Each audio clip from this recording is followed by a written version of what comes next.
다큐멘터리 역사를 찾아서 제67편 대륙백제는 사실인가. 지난 시간에 백제의 건국 주체가 누구냐 하는 문제를 짚어보았습니다. 당시의 문헌 기록을 보더라도 워낙 여러 많은 사람들이 시조로 등장하고 있었기 때문에 단정적으로 얘기하기는 어렵습니다.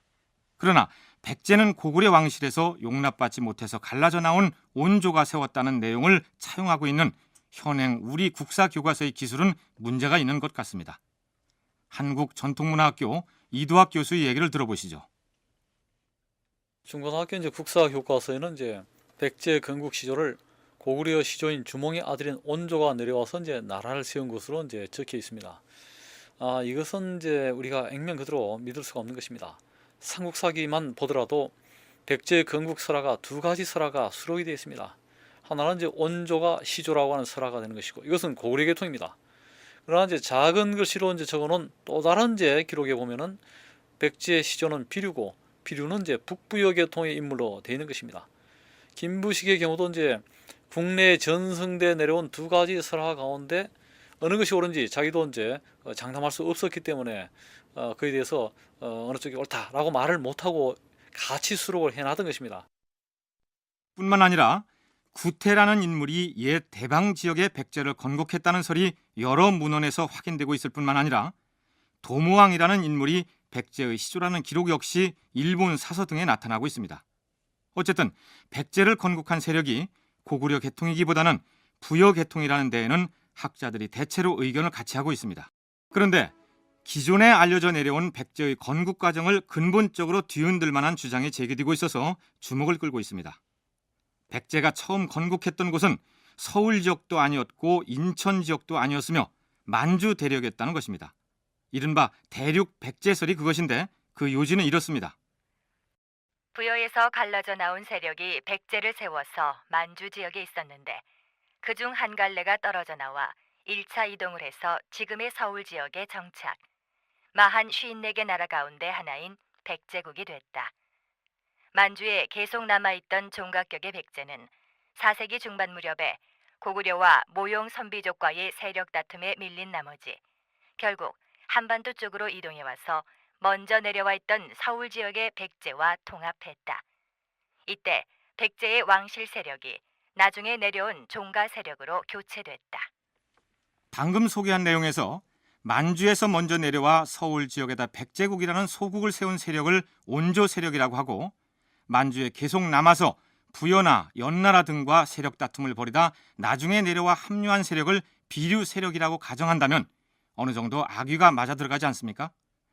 백제 건국이 1차적으로 만주 대륙에서 이루어졌을 가능성이 있다는 이 대륙 백제설은 1988년도에 열렸던 학술대회에서 당시 30대 초반이던 이두학이라는 소장학자에 의해 제기됐는데, 이 학술 논문은 학자들 사이에서 뜨거운 논란을 불러일으켰습니다.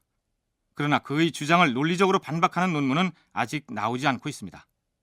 그렇다면 그가 이른바 대륙 백제설을 주장하는 근거가 무엇인지 당사자인 한국전통문화학교 이두학 교수의 설명을 바탕으로 해서 탐색해 보기로 하겠습니다. 먼저 중국 사서인 자치통감에 수록된 부여 관련 내용 중에서 서기 346년 정월의 기록을 살펴보기로 할까요? 처음에 부여는 녹산에 거처했는데 백제의 침략을 받아 불악이 쇠잔해져서 서쪽으로 연나라 근처로 옮겼으나 방비를 하지 않았다. 부여가 처음 터를 잡은 곳으로 되어 있는 녹산은 만주의 송화강변에 있는 지역입니다. 부여가 백제의 침략을 받아서 서쪽 연나라 근처로 밀려났다는 얘긴데, 부여를 공격해서 밀어붙인 이 백제가 온조가 서울 지역에 세웠던 그 백제였을까요? 참고로 3세기 후반에 쓰여진 삼국지 위서 동의전의 마한 관련 기록을 살펴보기로 하죠. 마한은 사만 중에서 서쪽에 위치했다. 그 나라 사람들은 산과 바다 사이에 흩어져 살았으며 성곽이 없었다. 마한의 여러 나라들을 보면 원양국, 모수국, 유외국, 소석색국, 대석색국, 백제국, 이 사서에는 마한에 속한 54개에 달하는 소국의 이름들이 열거되어 있습니다. 이 54개 나라들 중에서 가장 강력한 나라는 목지국이었습니다. 바꿔 말하면 온조가 서울 지역에 세웠던 백제는 초기에는 마한에 속하는 54개국 중 하나였을 만큼 아주 미약한 세력이었습니다.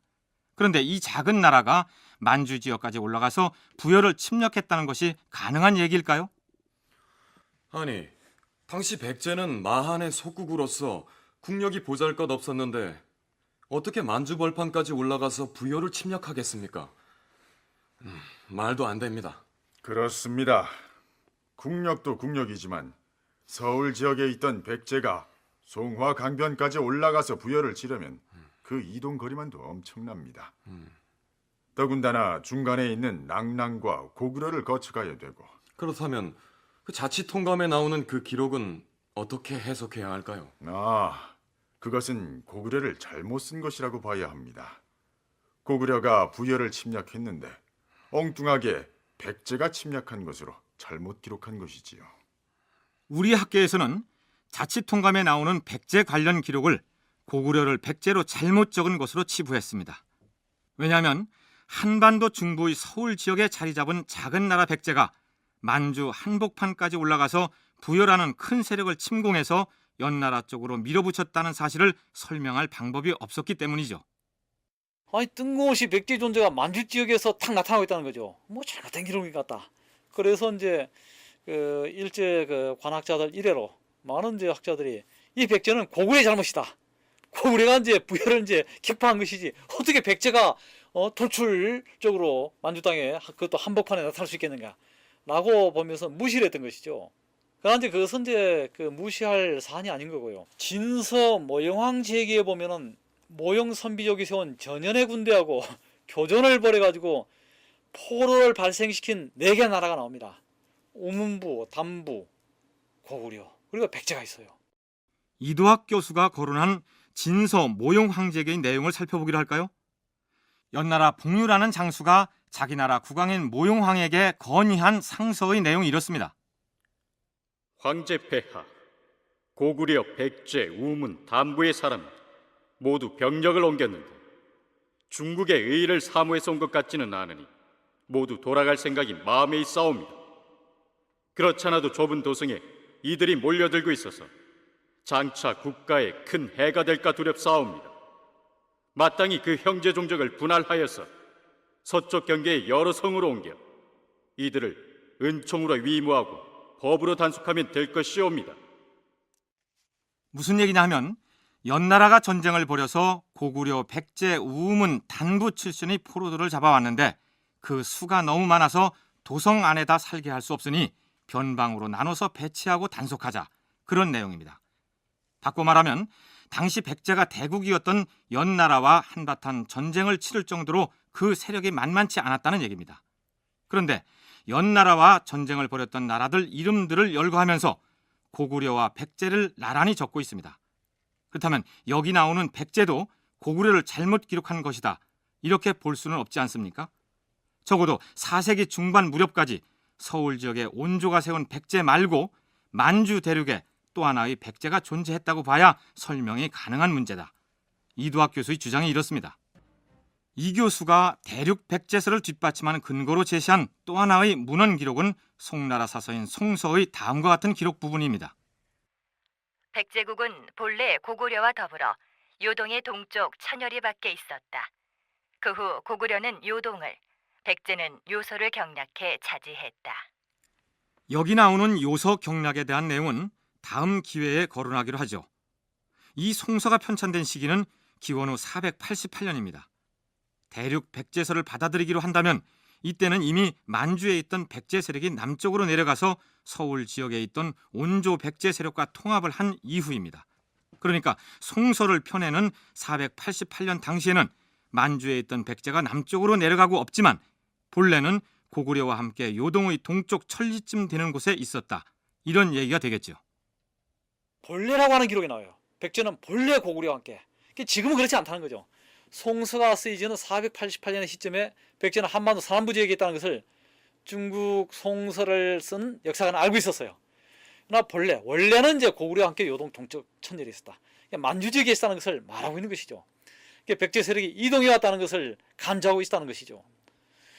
그리고 이제 부차적으로 이제 많은 이제 다른 이야기를 할 수 있겠습니다만, 그 백제 상수사기 보면 이제 백제 주민 1천여호가 고구려로 망명한 기록이 또 있어요. 그것도 그 기근으로 인해서요.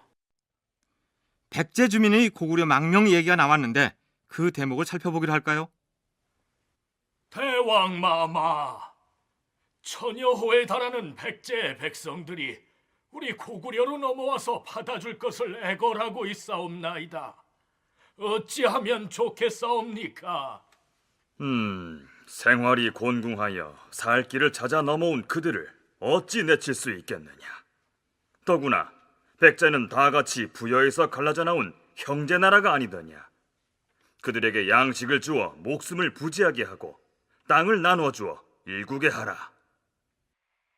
대무신왕 2년 봄 정월에 도성에 지진이 있었다.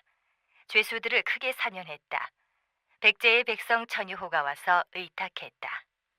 고구려 대무신왕 2년, 그러니까 서기로는 기원후 19년에 있었던 일입니다. 삼국사기 기록에 의하면 온조가 서울 지역에 백제를 건국했던 때가 기원전 18년이었기 때문에 이때는 온조왕 37년에 해당합니다. 그렇다면 삼국사기 백제 본기에는 이 망명 사건을 어떻게 기록했는지 볼까요? 온조왕 39년 봄 3월에 우박이 내렸는데 크기가 달걀만 하여 새들이 맞아 죽기도 했다. 여름 4월에 가뭄이 들었으나 6월에 비가 내렸다. 한수의 동부 부락들에 기근이 들어 고구려로 도망해 가는 사람이 고구려 본기의 기록과 백제 본기의 기록이 잘 맞아떨어지고 있습니다. 그런데 이두학 교수는 이 기록에 나오는 백제가 서울 지역에 있던 백제라고 보기는 어렵다고 주장합니다. 척박한 만주벌판보다는 한반도의 땅이 훨씬 비옥한데 그 기근이 들었으면 남쪽 어디로 가야지 머나먼 만주까지 올라갔다는 것이 말이 되느냐.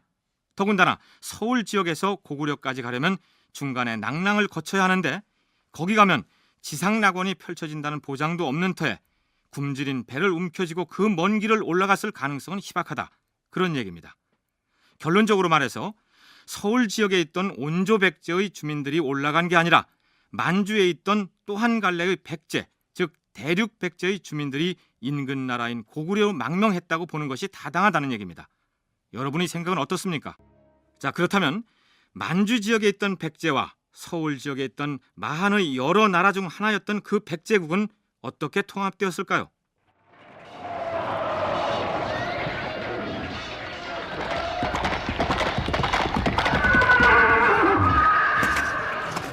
대왕마마, 연나라 군사의 수가 너무 많아 우리 백제군이 감당할 수 없사옵니다. 철수를 명하시옵소서. 아니 되겠다. 백제군은 말머리를 돌려 철수하라! 철군하라! 모두 철군하라! 서기 343년쯤으로 짐작되는 시기에 만주에 있던 대륙 백제는 연나라, 즉 전현과의 전투에서 크게 패하게 된다. 더군다나 고구려의 압박도 심해져서 더 이상 만주 지역에서 나라를 유지하기 어려운 지경에 처하게 된다. 백성들은 들으라. 우리는 남쪽으로 이동하여 먼저 내려간 우리의 형제국과 힘을 합해 강대한 나라를 만들 것이다. 가솔들과 함께 길 떠날 채비를 하라.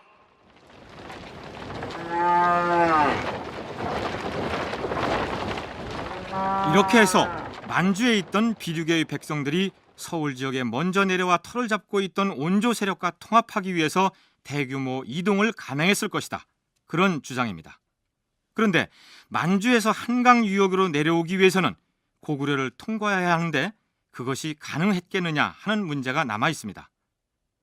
계명대 노중국 교수 역시 비슷한 의문을 제기합니다. 그 한강 유역으로 내려오려고 하면은 어디로 와야 되느냐 하는 문제죠. 그럼 고구려를 거쳐 와야 됩니다. 고구려를 거치지 않을 수가 없게 되어 있습니다. 한강 유역으로 내려오려면은 과연 그런데 그게 상당한 규모의 전투를 가진 세력들이 고구려를 과연 무사 통과할 수가 있을 것이냐 하는 이런 점하고요. 그다음 또 하나는 이 대개 어떤 나라든지 간에 지금 고구려도 그렇고 백제도 그 신라도 그렇고 가야도 그렇고 처음에 이제 그 작은 데서부터 시작해가지고 점차적으로 이제 커나간 모습들 이렇게 이제 그게 보입니다. 백제도 그러한 그 성장 과정에서 크게 벗어나지 않는 것이죠. 그런데 이도학 교수는 그 당시는 오늘날 우리가 생각하는 영토 혹은 국경 개념과는 많이 달랐기 때문에 비륙의 백성들의 남쪽으로의 이동에는 별 문제가 없었을 것이라고 주장합니다. 바로 아주 인구가 아주 희소하다는 것을 전제해야 되고요. 그리고 국가 규모의 대규모 적어도 10,000단위 이상의 움직임, 이것을 그 적어도 3세기, 4세기 단계에서 이게 통제하기 어려워요. 그건 지나가도록 그냥 방치하는 것이 오히려 효과적인 것이고 또 그 나라를 공격하는 것이 아니기 때문에 굳이 브레이크를 걸면서 싸워야 될 이유가 없는 겁니다. 이도학 교수는 신라의 건국설화에 나오는 박씨, 석씨, 김씨 등의 모두 북방에서 내려온 유민으로 설정되어 있다는 점과 역사상 숱한 세력의 이동이 있었지만 중간에 제동이 걸린 적이 없다는 점을 근거로 제시합니다. 자, 그렇다면 대륙에 있던 비륙의 백제 세력이 남쪽으로 이동해 와서 온족의 세력과 통합하여 왕실 세력의 교체가 이루어졌을 것이라고 보는 근거가 무엇일까요?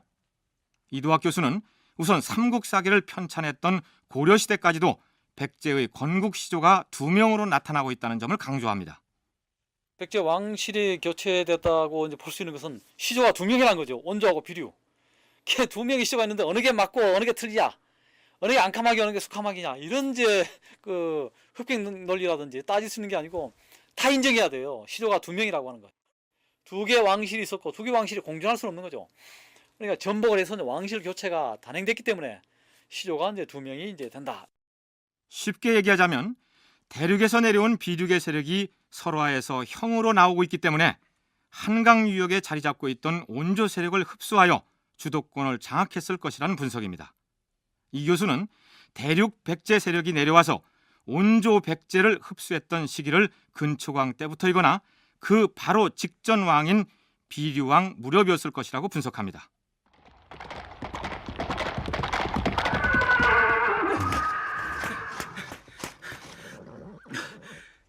대왕마마, 지금 고구려왕 사유가 보병과 기병 2만 명을 거느리고 치양에 와서 진을 치고 우리 백제의 민간을 약탈하고 있사옵니다.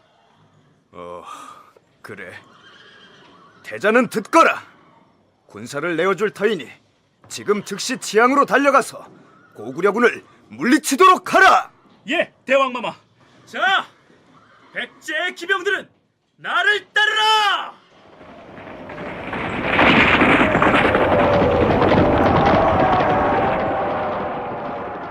근초광 24년, 서기로는 369년에 백제 태자가 거느린 군사가 출동하여 고구려군을 물리치고 5천여 명이나 되는 포로들을 사로잡아 돌아옵니다.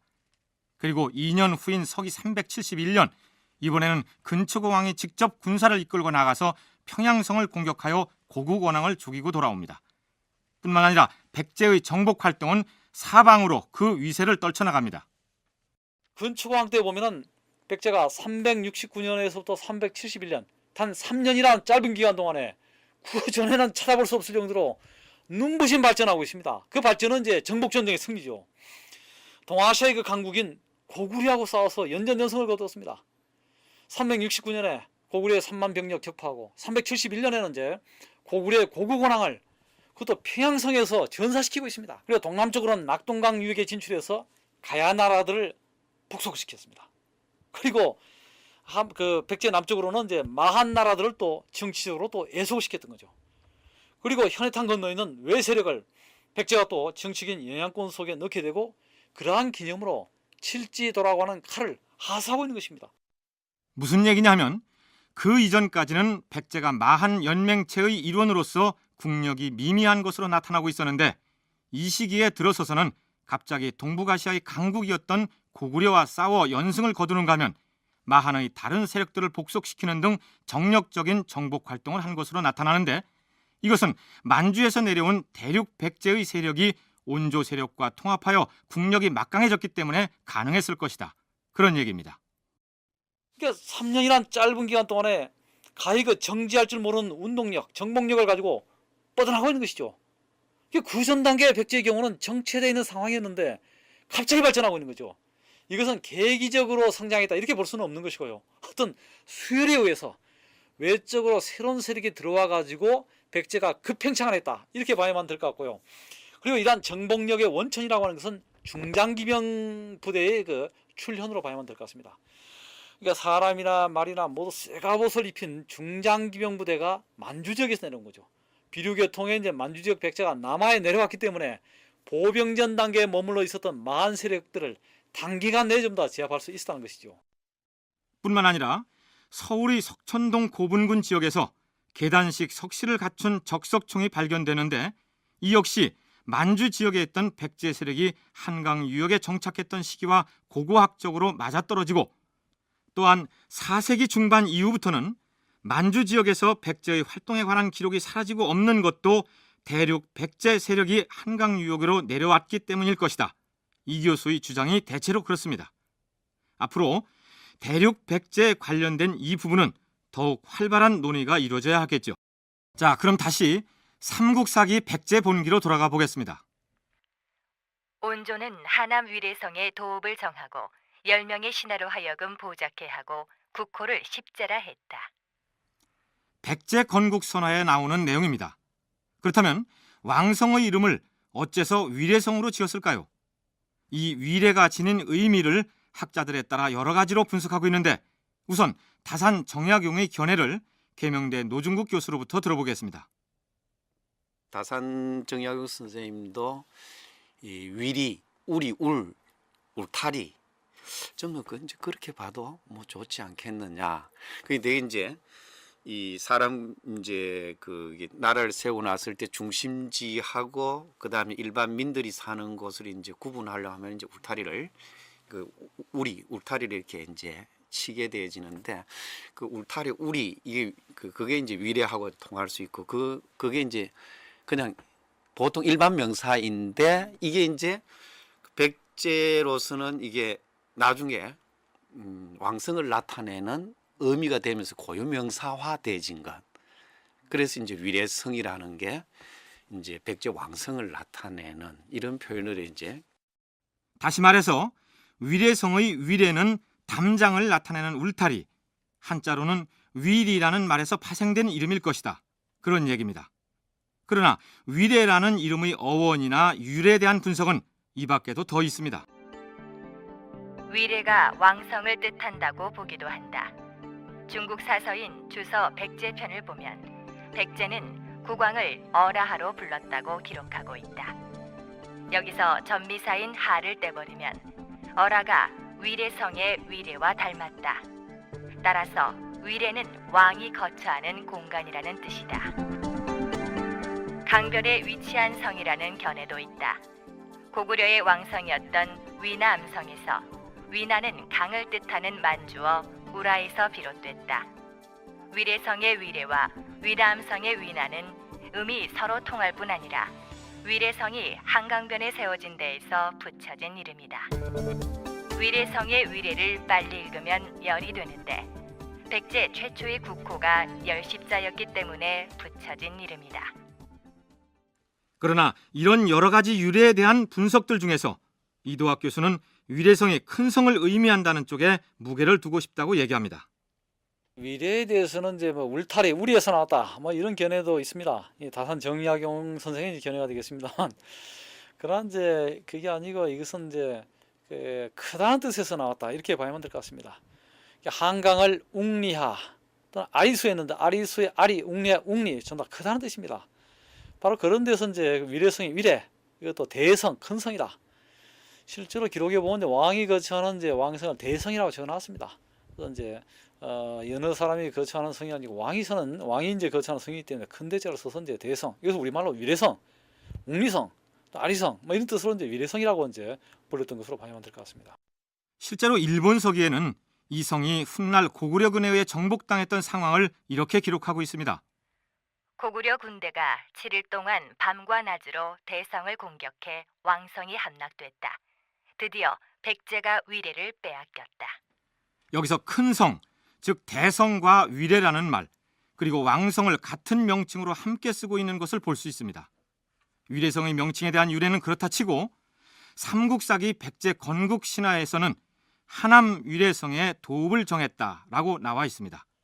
뿐만 아니라 이 하남 위례성의 주변 환경을 설명하면서 북쪽으로는 한수가 흐르고 동쪽으로는 높은 산이 있으며 남쪽으로는 비옥한 들이 보인다고 함으로써 첫 도읍지가 하남, 즉 한강 이남인 것으로 설정되어 있습니다. 그러나 같은 삼국사기 백제 본교의 온조왕대의 기록을 보면 첫 도읍지는 한강 이북이었던 것으로 되어 있습니다.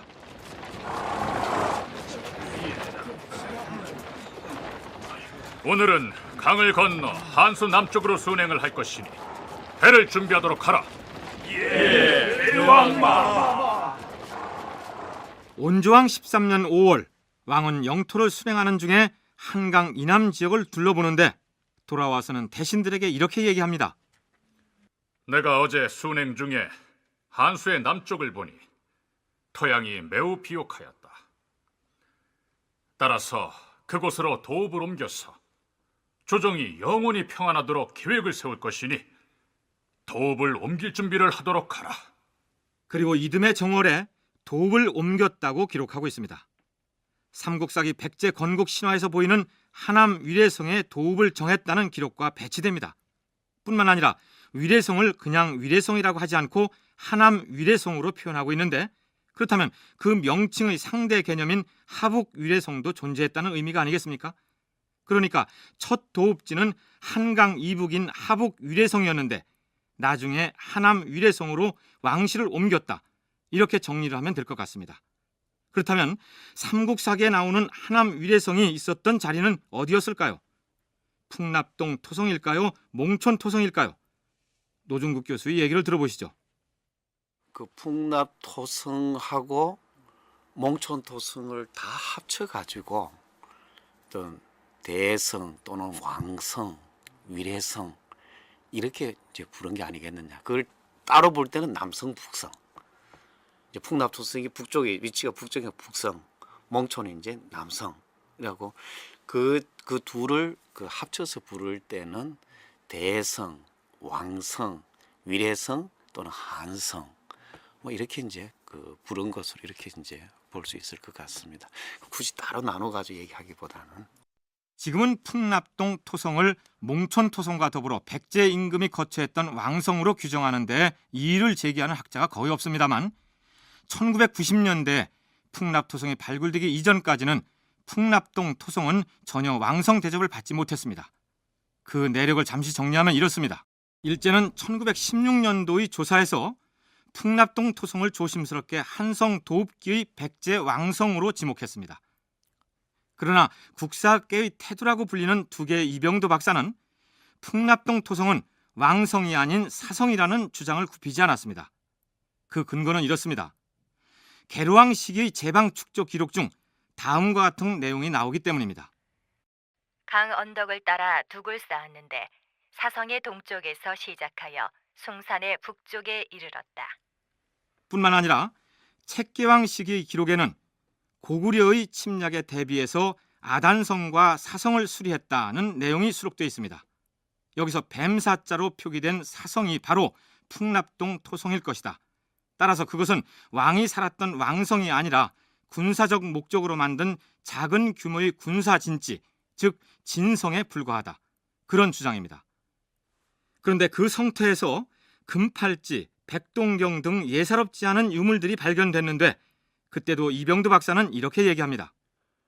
유물이란 본래 이것저것으로 유동되는 것인데 그것을 가지고 도성인지 아닌지 여부를 논할 거리는 되지 못합니다. 그러나 을충년 대홍수 때는 제사 지낼 때 사용한 종묘 제기로 볼 수 있는 초두 2점이 큰 항아리 안에 담겨서 발견됩니다. 그러니까 그곳에서 발견된 유물이 이곳저곳으로 유동되는 유물이 아니라는 것이 증명된 셈입니다. 뿐만 아니라 그는 풍납동 토성의 입지 조건이 왕성과는 맞지 않는다고 얘기합니다. 임금이 사는 왕성이 한강변에 있다는 것은 문제가 있습니다. 이 한강변은 상습 침수 지역인데 그런 곳에다 도성을 축조했겠습니까? 왕성에 대한 이해가 없었기 때문에 부여의 부소산성이라든지 공주의 공산성 다 금강을 끼고 있어요. 백마강을 끼고 있고요. 그리고 제가 또 답사를 했지만 만주에는 부여의 그 동단산 남성자 송황을 끼고 있습니다. 그게 바로 이제 고대 한국의 왕성의 기본 패턴이에요. 평양성의 경우 장안성이 이것도 대동강을 끼고 있고요. 그런데 이제 한강변에 있다. 상습 침수구역이고 물난리 나는 곳인데 왕성이 있으면 위험하다. 이런 논리, 그리고 의문 가지고 이제 갖다 붙인 거죠. 바람들이 배암들이 해가지고 이제 김원종 선생은 이제 그 견해를 그대로 따라가지고 발굴까지 했음에도 불구하고 맞다. 그래서 이제 그 지역에 또 뭐 민가 뒤에 막 계속 들이차게 되고 아파트도 들어서게 되고 하다 나중에 뭐 발굴하다 보니까 이게 보통 성이 아닌 것 같다. 왕성인 것 같다. 지금은 그 성터가 서울시 송파구 풍납동에 위치하고 있지만 이전에는 경기도 광주의 풍남리에 있었기 때문에 광주 풍남리 토성이 정식 명칭입니다. 바로 이 성이 위치한 풍납이라는 동네 이름에서 사성과의 연결성을 찾기도 했습니다. 이두학 교수의 얘기 이어집니다. 지금 풍납할 때 바람풍자에 있다 들일납자인데 바람들이 들일납자니까요. 바람들이. 그리고 이제 뱀의 경우는 이제 방언으로 배암이라 하지 않습니까? 배암. 성을 아마 이제 백제 때 들이라고 하지 않았겠는가. 이건 이제 근거는 없지만 두개 선생이 그렇게 추측했어요. 이게 배암들이 바람들이 같다. 그러니까 이 풍납동 토성, 풍납이라는 것은 이제 바람이 잘 풍치고 해서 그런 게 아니고 배암성, 이 사성에서 나왔다. 그래서 이 풍납동 토성은 사성이다. 이렇게 이제 비정을 했어요. 그래서 67년인가 때 서울대학에서 그 김원영 교수가 또 발굴했어요. 풍납동 토성을요. 스승의 견해를 따라서 사성이 맞다. 이렇게 이야기를 했고. 만일 60년대에 이루어진 발굴에서 그곳을 군사 진지 성격의 사성으로 보지 않고 백제의 왕성으로 보았더라면 후속 발굴 작업이 대대적으로 시행됐을 것이고 그랬더라면 본 모습에 가까운 3.5km에 달하는 백제 왕성의 모습이 드러났겠죠. 1990년대 말의 일부 지역 발굴을 통해서 그곳이 하남 위례성일 가능성이 크다는 쪽으로 의견이 모아졌지만 그때는 이미 그 일대에 아파트를 비롯한 고층 건물이 즐비하게 들어서 버린 상황이어서 백제사의 보물창고였을 것으로 추정되는 그 왕성의 많은 부분은 지하로 묻히고 말았던 것입니다. 풍납동 토성과 몽촌 토성, 그리고 고고학사상 유래를 찾기 힘들 정도의 졸속 발굴로 비판받고 있는 문영왕릉 발굴 등 백제 유적 발굴에 얽힌 얘기는 나중에 따로 주제를 설정해서 탐색해 보기로 하겠습니다. 마지막으로 이 토성의 명칭에 관한 얘기인데 사성을 연상시키는 풍납토성이라 부르지 말고 성이 위치한 지역 이름을 따서 부를 바에는 풍납동 토성이라고 부르는 게 바른 호칭이라는 게 이두학 교수의 설명입니다. 성 이름이 어느 성인지 몰라요. 성 이름을 잃어버렸기 때문에 아마 하나미대 성인지 원래 이름이 아니겠는가 생각이 됩니다만 그런 경우는 이제 그 유적이 소지하고 있는 지명을 따서 이제 이름을 붙이는 거죠. 풍납동에 있기 때문에 풍납동 토성인데 이걸 풍납토성 하죠. 풍납동 토성이라고 이제 붙여야 되고요. 그리고 정식 명칭은 이게 이제 이 일대가 지금은 송파구지만 경기도 광주였어요. 그래서 풍납동 토성 이렇게 제대로 불러야만 되는데 풍납토성 하면 바로 사성을 연상시켜요. 자, 그럼 이제 삼국사기에 백제의 시로 나와 있는 온조왕 시기의 기록을 들춰보기로 할까요? 온조왕 원년 5월 동명왕의 사당을 세웠다. 온조왕이 맨 처음 했던 일로 올라있는 기록이 바로 동명왕묘, 즉 동명왕의 사당을 세웠다는 내용입니다. 그렇다면 그 사당은 어디에 세워졌을까요? 개명된 노종국 교수의 설명입니다. 그 한신대학에서 발굴한 이 경당지구 있습니다. 그 몽촌 풍납토성 안에 경당지구에서 그 발굴을 했는데 그 중에 상당히 참 정성들에 만든 건물지가 하나 그 나왔는데 그 건물지를 이제 발굴자인 그 권호영생은 이게 제사 공간이 아니겠느냐 이렇게만 추정을 하고 있습니다. 그런데 구체적으로 이게 제사 공간이라 했을 때 누구를 제사 지냈는지 이까지는 현재는 알 수가 없습니다. 알 수 없고 앞으로는 이제 고고학적 발굴에 막 기대할 수밖에 없는 상황입니다.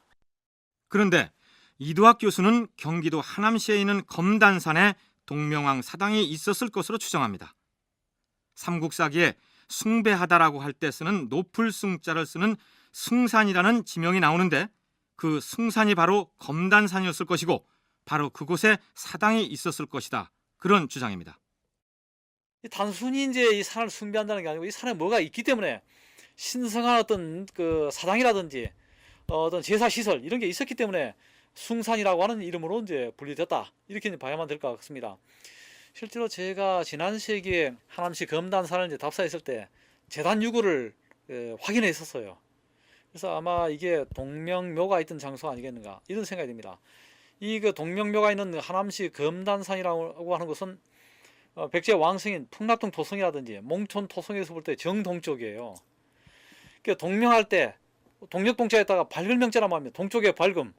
바로 동명묘라고 하는 이제 사당은 동쪽에 있어야 되고 해가 솟아오르는 그 왕이 거처하는 그 공간 왕성에서 바로 동쪽인 검단산에 이제 소재하고 있었다. 백제의 먼 조상인 도모왕이라는 사람은 하백의 딸이 태양의 정기에 감응해 태어난 사람이다. 속 일본기 서기 789년 기록에 이런 대목이 보이고 이듬해인 790년의 기록에는 백제의 사신들이 일본 왕에게 올린 표문에 이런 내용이 있습니다. 백제의 태조 도모대왕은 태양신이 몸에 내려온 분으로 부여에 머물러 나라를 열었습니다. 천재가 녹을 주어 모든 한인을 통솔하고 왕을 칭하게 하였습니다. 이렇듯 백제 사람들은 시조가 태양으로부터 내려왔다고 믿고 동명이라는 글자 역시 동쪽이 밝아온다는 뜻이기 때문에 당시 왕궁이 있었던 풍납동 토성이나 몽촌 토성에서 정동쪽에 있는 숭산, 즉 검단산에 사당을 지었을 것이라는 얘기입니다. 왕성에서 바라보면 동쪽에 있는 검단산 위로 해가 떠오르는 모습이 동명의 이미지와 부합되지 않습니까? 검단산이라는 이름 자체가 신성한 단이 있는 산이라는 의미고 실제로 백제 시기에 제단으로 설치했을 것으로 추정되는 흔적이 발견된 것으로 봐서 일리가 있는 주장이라고 할 수 있겠죠. 삼국사기에는 온조가 한성에 백제를 세웠을 때 백제를 위협하는 가장 큰 애적은 말갈과 낭랑이었다고 기록하고 있습니다. 말갈이 우리의 북쪽 국경과 인접해 있는데 그 사람들은 용맹스러우면서도 거짓말을 잘한다. 그러므로 우리는 병기를 수선하고 식량을 비축하여 그들을 방어할 계획을 세워야 할 것이야.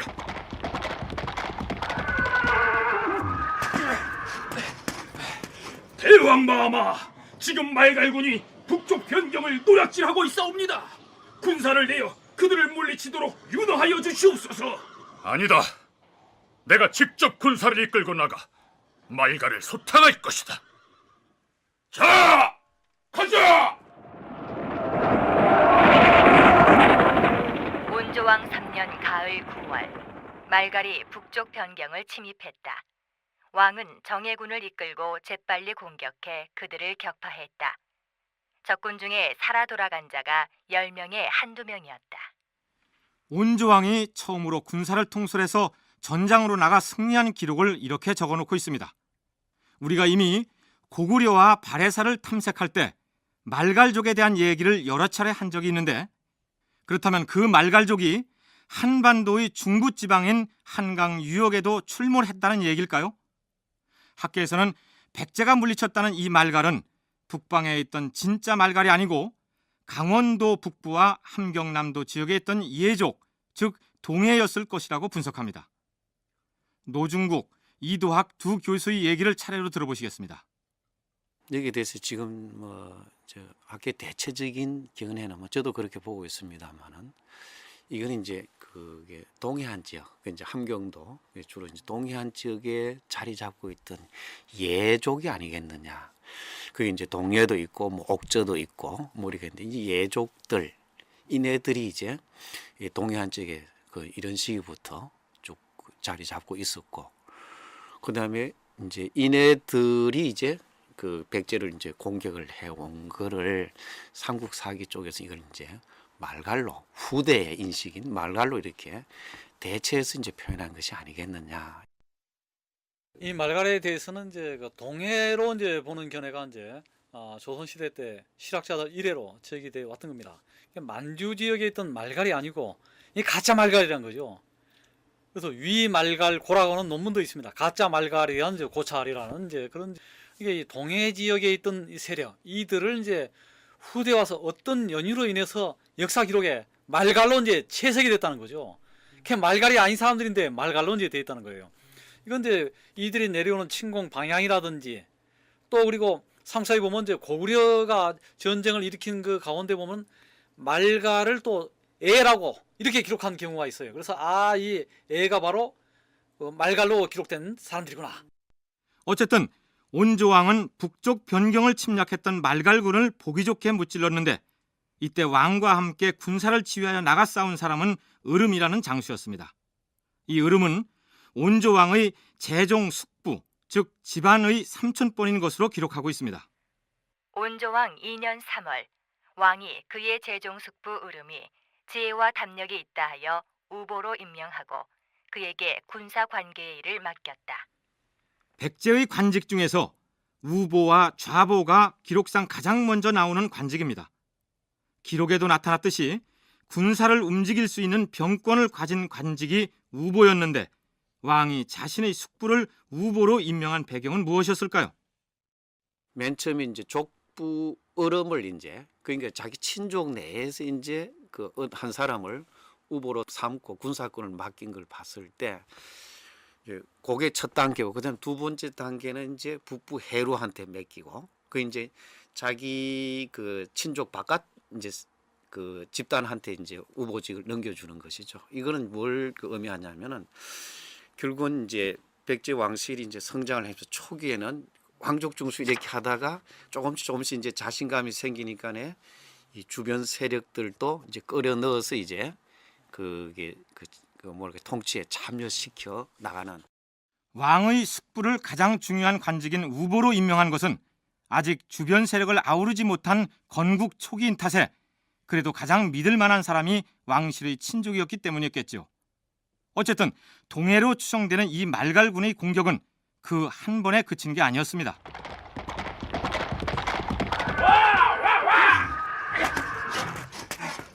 대왕 마마, 지금 말갈군이 우리 도성까지 밀려오고 있사옵니다. 그래, 군사의 수가 얼마나 되느냐? 3천여 명이 이른다고 하옵니다. 우리도 군사를 움직여 나가 싸워야 하지 않겠사옵니까? 적군이 성문 앞까지 몰려오고 있사옵니다. 아니다. 군사들을 모두 성 안으로 불러들이고 성문을 단단히 닫아 걸도록 하라.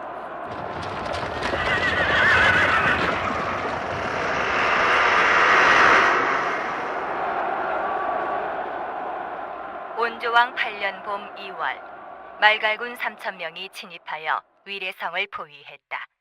왕은 성문을 닫고 나가지 않았다. 열흘이 지나자 적군은 군량이 떨어져 말머리를 돌렸다. 적군이 후퇴한다. 성문을 열고 추격하라.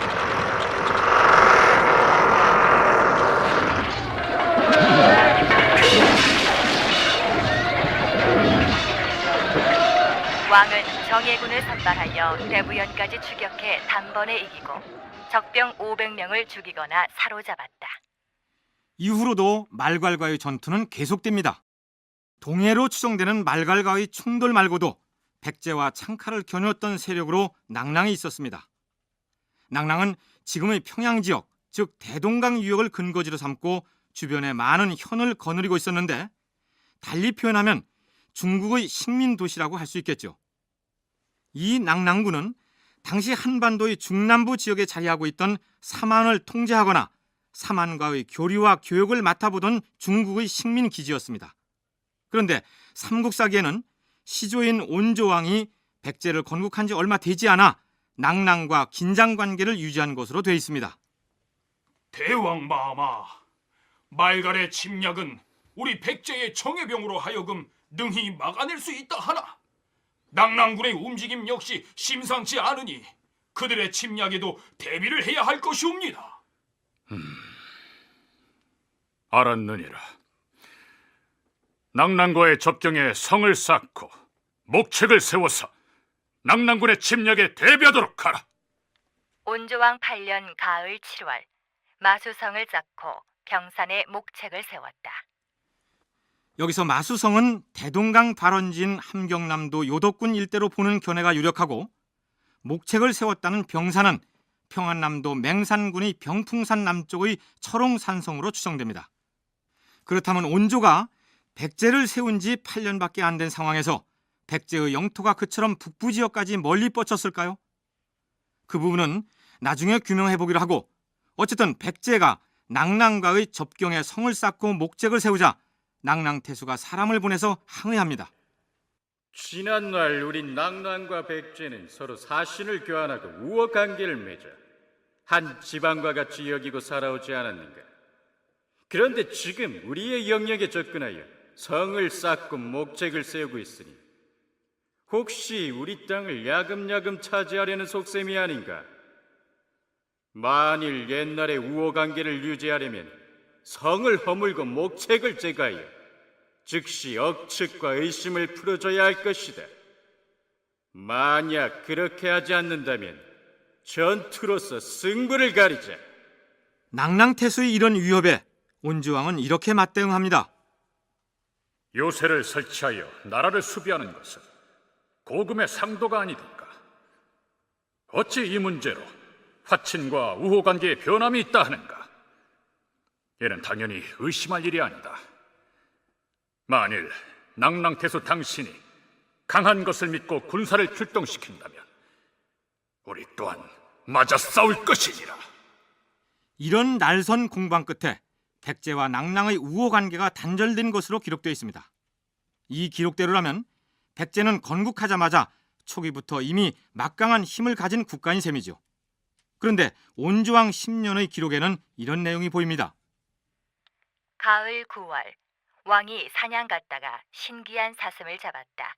이를 마한에 보냈다. 백제의 왕이 사슴을 잡아 마한의 왕에게 바쳤다는 내용입니다. 여기서 마한은 한반도 중남부 지역에 걸쳐 있던 삼한중원의 하나였는데 중국 사서인 삼국지 동의전에 의하면 건국 당시 백제는 마한의 54개 나라 가운데 하나였습니다. 54개나 되는 작은 세력들이 일종의 연맹체 형식으로 마한을 구성하고 있었고 전체 마한을 대표하는 종주국은 목지국이었습니다. 따라서 백제의 온조왕은 사냥터에서 잡은 신기하게 생긴 사슴을 목지국의 왕에게 진상함으로써 마한 연맹체의 일원으로서 예의를 표한 것이죠. 온조가 맨 처음 한강 유역에 도착해서 나라를 세울 때의 이야기가 삼국사기에는 이렇게 기술되어 있습니다. 왕이 애초에 강을 건너와 발붙일 곳이 없을 때 마한의 왕이 동북방에 백리 땅을 주어 살도록 했다. 아마 근데 기존의 마한 판도 속에 이제 백제가 들어간 것으로 봐야만 될 것 같습니다. 그 당시는 사실은 그 인구가 적은 그런 상황이고 그렇기 때문에 좀 선진 문물로 무장한 세력이라 한다면은 기존에 이제 마한의 토착 세력하고 타협을 한다든지 또는 경우에 따라서는 제압을 한다든지 또 무력으로 복속을 시킨다든지 이런 방법을 써서 이제 지금의 서울 지역에 둥지를 설지 않았겠는가 이렇게 생각이 됩니다. 아무리 온조가 북방의 선진 문물로 무장하고 내려왔다 하더라도 처음에 손바닥만한 백리 땅을 얻어서 둥지를 틀었는데 몇 년이 지나지 않아서 대규모의 정복 활동을 펼쳤다는 기록은 믿기가 어렵습니다. 게다가 시조인 온조왕 시기에 벌써 영토가 충청도를 지나 멀리 전라도 지역까지 뻗쳐나간 것으로 되어 있습니다. 온조왕 쪽에 보면은 정복 활동이 다 끝납니다. 온조왕 때. 그 위에 삼국사기 백제봉기에는 정복 활동이 안 나옵니다. 온조왕 때 이미 고사부리까지 정복하는 것으로 해가지고 그게 정보가 끝난 것으로 나오는데 이거는 온조왕 때 다 됐다기보다는 그 이후에 이루어진 일들 이걸 이제 시조의 어떤 그 탁월함, 시조의 어떤 그 뛰어난 공적 이걸 보여주기 위해서 후대 사실을 앞에다가 끌어넣은 게 아니겠느냐. 이제 그렇게 보고서 이게 백제의 발전 그 온조왕기에 보이는 그게 남쪽으로 이렇게 영역을 확대해 나가는 과정을 그러니까 건국 초기 백제는 마한 연맹체의 54개국 가운데 하나로서 그 세력이 미미했는데 건국 시조의 위대성을 나타나기 위해서 후대의 다른 임금들이 정복 활동을 통해 이룬 업적을 온조왕 때에 이룬 것처럼 끌어다 붙였다. 그런 얘기입니다. 삼국사기 온조왕 때의 기록에 문제가 있다는 것은 백제가 마한을 멸망시켰다는 기록을 보면 금방 알 수 있습니다. 온조왕 27년 여름 4월 원산과 금현 두 성이 마침내 항복했다. 그곳의 백성들을 한산 북쪽으로 이주시켰다. 마침내 마한이 멸망했다. 온조왕 27년, 그러니까 서기 9년에 백제가 마한의 종주국이었던 목지국을 멸망시키고 마한을 접수해버렸다는 얘기입니다. 그렇다면 이후로는 마한이니 목지국이니 이런 기록이 안 나와야 할 텐데 그 한참 뒤에까지 중국 사설을 비롯한 여러 기록들에 등장하고 있다는 것입니다. 여기에 대해서 이제 여러 가지 견해가 있습니다. 지금 특히 이제 그 일제 시기에는 건초왕 이전 거는 전혀 믿을 수 없다 이래가지고 완전히 부정해 버린 견해도 있었고, 또 이제 한편에 거기에 대한 반작용 비슷해가지고 삼국 사기를 그대로 봐야 된다, 믿어야 된다. 그래 믿었고 보니까는 이미 온조왕 때 이미 영역 국가 또는 중앙집권적 국가 체제를 갖추었다. 뭐 이렇게 그 보는 극단적인 견해도 있습니다. 뭐 저는 이게 양쪽 다 지금 문제가 있다고 봅니다. 있다고. 그래서 저는 이제 좀 그 절충하는 입장을 갖고 있습니다. 그 뭐냐면은 결국은 이제 그 백제라 하는 것도 처음에는 작은 국가에서 점차적으로 커져갔다는 것. 그렇다면 온조왕 때에 있었던 일이라고 기록되어 있는 그 사건들은 실제로는 언제, 어느 왕 시기에 일어났을까요? 그리고 또 하나의 백제였던 비류의 얘기는 어디로 갔을까요?